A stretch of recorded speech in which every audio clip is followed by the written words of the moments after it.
Shalom, apa kabar Anda hari ini? Semoga selalu sehat walafiat. Pada video kali ini, kita akan membahas mengenai satu mata kuliah yang diajarkan di semester Gasal ini di tahun ajaran 2020-2021, yaitu biologi dasar, ya. Ini diberikan kepada program studi budidaya perairan dan juga manajemen sumber daya perairan. Dosennya adalah Yohanes Demila, dan itu adalah saya sendiri, ya. Anda bisa memanggil saya dengan nama yang lazim, yaitu Pak Milah, nama belakang, ya. Baik, kita lihat apa yang akan kita bahas di pertemuan kali ini melalui video. Ya, ada 5 poin pokok yang kita bahas, karena ini adalah video pertama atau pertemuan pertama jika itu adalah tatap muka, maka ada 5 poin pokok yang kita bahas. Ini sebagai perkenalan awal mengenai mata kuliah atau kita sebut kontrak perkuliahan. Yang pertama, kompetensi yang diharapkan, metode perkuliahan, metode evaluasi, materi kuliah, dan juga referensi. Kita langsung mulai pada kompetensi yang diharapkan. Ya, ini kompetensi yang diharapkan, ya. Setelah kita mempelajari biologi ini, diharapkan nanti mahasiswa dapat memahami dan mengkomunikasikan konsep-konsep dan prinsip-prinsip dasar biologi. Ya, artinya apa? Memahami dan mengkomunikasikan konsep dasar biologi itu, ya. Nanti itu akan kita belajar beberapa materi pokok di dalam biologi, ya. Dan diharapkan setiap materi pokok yang diajarkan nanti diharapkan mahasiswa mampu memahaminya dan juga mampu mengkomunikasikan mengenai konsep dasar biologi itu, ya. Contohnya, nanti kita akan belajar salah satu materi pokok di awal-awal, ya. Kita akan belajar mengenai sel. Nah, nanti diharapkan mahasiswa ini bisa memahami mengenai sel itu, ya. Fungsi sel, struktur sel, pembelahan sel, dan sebagainya.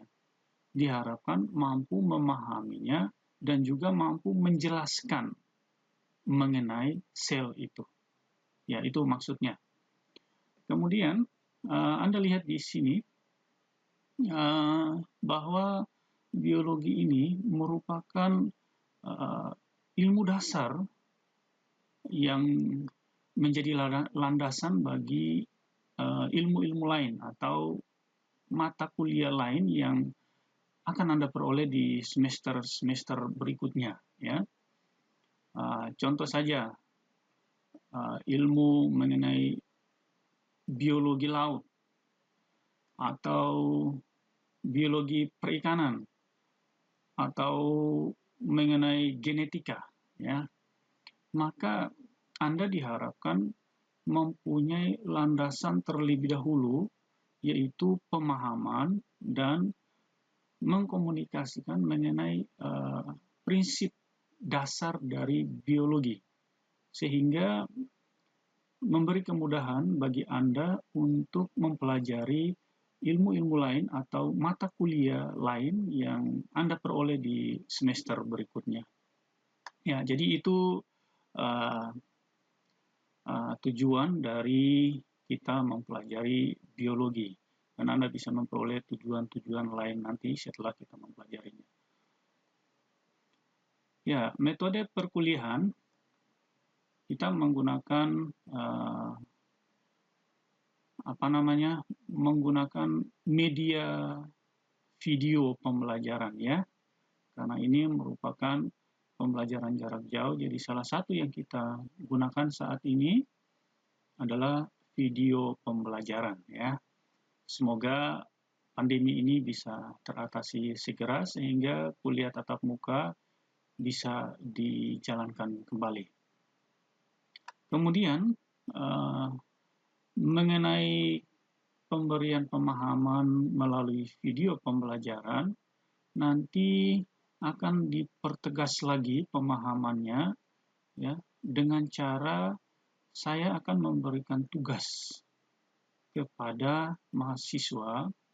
Tujuannya adalah untuk bisa memperdalam apa yang kita sudah bahas melalui video pembelajaran. Ya, jadi tugasnya berupa menjawab pertanyaan atau membuat makalah ya, atau membaca literasi yang ada kaitannya dengan konsep biologi. Ya, ini metode perkuliahan. Nah, ini metode evaluasi. Jadi nanti dalam sistem penilaian kita itu dinilai hanya dari 3 komponen ini ya. Tugas, UTS, dan UAS. Masing-masing 20%, 35%, dan 45%. Kalau pertemuan tatap muka, kuliah normal, maka komponen tidak hanya 3 saja ya, tapi ada beberapa termasuk kehadiran, ya, keaktifan, dan lain-lain ya. Tetapi ini kita kondisikan. Nah, pada slide ini saya tambahkan mengenai tugas ya, bahwa nanti setiap tugas yang diminta untuk dikerjakan, Anda wajib menulis tangan, tidak boleh mengetik ya, wajib menulis tangan. Itu untuk mengatasi terjadinya copy paste dari hasil kerja temannya ya. Jadi wajib tulis tangan. Kemudian yang berikut, tulisan tangan, tugas yang ditulis tangan itu Anda scan, kemudian kirimkan melalui email saya ya. Melalui email saya. Anda bisa lihat email saya di video pembelajaran mata kuliah fisika ya. Di sana sudah tertera emailnya. Kemudian nama file yang dikirim harus mengikuti format yang saya sudah berikan ya. Jadi saya tidak ulang lagi di sini. Anda bisa mengikuti format penjelasan yang ada di video pertama pada mata kuliah fisika.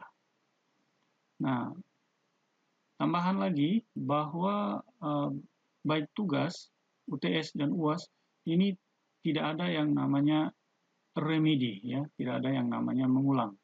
Jadi tugas satu kali saja, tugas yang sama maksudnya itu hanya dikerjakan satu kali, tidak bisa diulang lagi ya. Jika Anda tidak kumpul pada waktu yang ditentukan, maka tugas itu dinyatakan hangus atau tidak dinilai. Jadi Anda hanya menunggu tugas berikutnya.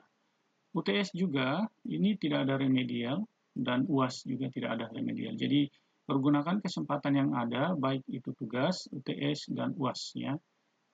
Ya, begitu ini untuk metode evaluasi. Ya, yang berikut materi apa saja yang kita pelajari nanti ya. Yang pertama ini materi ini juga termasuk materi pokok ya. Namun saya tulis di sini pendahuluan ya. Jadi ada hakikat biologi, ada asal mula kehidupan, dan kemudian ada ciri makhluk hidup ya. Ini nanti di video kedua. Kemudian ada sel ya. Sel ini cukup banyak materinya ya. Pengertian sel, teori sel, komponen sel ya, dan lain-lain. Ada metabolisme ya, ada jaringan pada tumbuhan dan juga hewan, ada keragaman makhluk hidup, anatomi dan fisiologi tumbuhan ya. Terus ada organisme pada hewan, organisasi tubuh hewan ya. Kemudian ada reproduksi makhluk hidup, terus ada prinsip-prinsip genetika, dan yang terakhir adalah makhluk hidup dan lingkungan. Nah, kalau Anda lihat di sini ada 10 poin pokok yang saya tulis ya. Sebenarnya materi ini sangat luas ya, dan bisa saja materi ini diberikan dalam 2 semester, namun biologi dasar ini hanya diberikan pada semester pertama, sehingga saya materi ini ya saya usahakan untuk berikan di dalam semester ini ya. Kurang lebih 1 sampai 5 itu kita upayakan untuk materi ujian tengah semester, 6 sampai 10 itu untuk ujian akhir semester ya. Itu pembahasan mengenai materi kuliah. Oh ya, saya lupa. Saya beri materi inti ya, topik dari materi inti ini agar Anda membaca terlebih dahulu. Silakan Anda mencari mengenai hakikat biologi, mengenai sel, metabolisme dan lain-lain ya. Belajar secara mandiri untuk lebih memperdalam mengenai mata kuliah biologi ini ya. Baik, kita lanjut. Ya, referensi materi kuliah. Jadi sebenarnya Anda bebas untuk mencari referensi dari mana saja ya. Yang pertama ada karya dari Campbell ya. Itu judulnya Biologi. Nah, ini ada beberapa jilid ya, jilid 1 dan jilid 2. Ini buku yang sangat lengkap ya, yang sangat lengkap mengenai biologi. Dan ini juga merupakan semacam kamus besarnya orang biologi ini ya. Terus ada yang berjudul Biologi, tapi ini penulisnya adalah Fred ya. Terus ada lagi judul sama Biologi, ditulis oleh Kimball. Lalu ada judul Struktur dan Perkembangan Tumbuhan. Nah, ini penulisnya adalah Sumardi dan Agus ya. Terus ada biologi yang berbahasa Inggris, buku biologi yang berbahasa Inggris maksudnya, yaitu Biology Concept and Application. Ini penulisnya adalah J.C. Starr. Terus di sini ada Element, ini salah tulis ya, 1E saja. Element of Biology, itu ditulis oleh Weiss. Nah, ini beberapa referensi yang disarankan agar Anda bisa memilikinya. Kalaupun ini sulit bagi Anda untuk mendapatkan, Anda bisa mendapatkan referensi lain yang tersedia banyak di internet ataupun di buku-buku cetak lainnya ya. Ya, begitu untuk perkenalan mata kuliah biologi dasar di pertemuan pertama kita melalui video pembelajaran ini. Saya harap dengan pembahasan awal ini Anda sudah mempunyai gambaran mengenai mata kuliah biologi dasar sebelum kita masuk ke materi-materi intinya. Baik, terima kasih. Sampai jumpa. Tuhan memberkati.